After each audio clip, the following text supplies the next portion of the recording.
Everybody today will ask about how to fix or how to solve event time on Facebook app. To know how to fix or how to solve event time on Facebook app, you should just go to settings. Here in this page, we can click apps, default apps, app settings.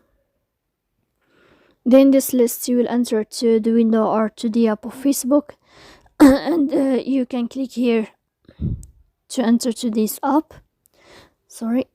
Then you can enter to first stop and you can click OK. Here we'll enter to storage. Then you can click clear cache. Don't click clear data because that can cause you errors in your app.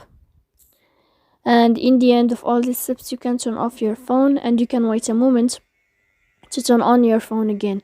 So please don't forget to support us by like and subscribe. See you next time in another video.